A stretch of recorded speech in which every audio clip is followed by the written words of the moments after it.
大家好，我係一鳴啊！創出全運會紀錄嘅兩位老將值得特別介紹，因為佢哋絕對係全運之光。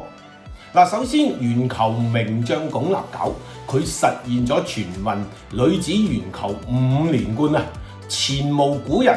後相信都難有並肩之人。奪冠之後，佢表示作為老將，經歷咗太多傷病啦、體能下降同埋恢復速度大不如前啦。訓練同埋康復要各佔一半精力，再奪金好艱難㗎，仲要承受近期母親離世嘅壓力。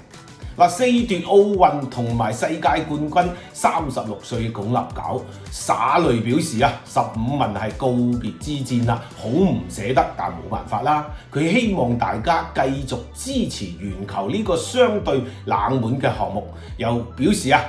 會從事同體育相關嘅工作，為體育事業奉獻終生。其次係劉詩雯同埋林高遠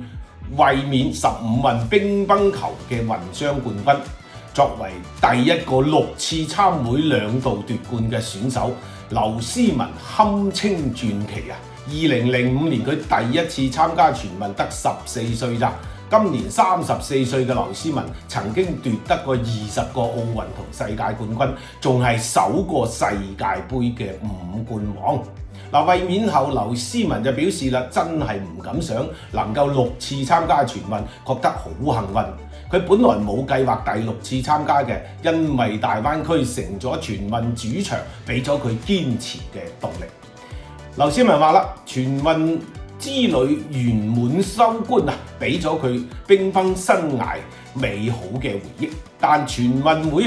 或許唔係佢嘅終點，佢想探尋女選手生涯更遠嘅地方。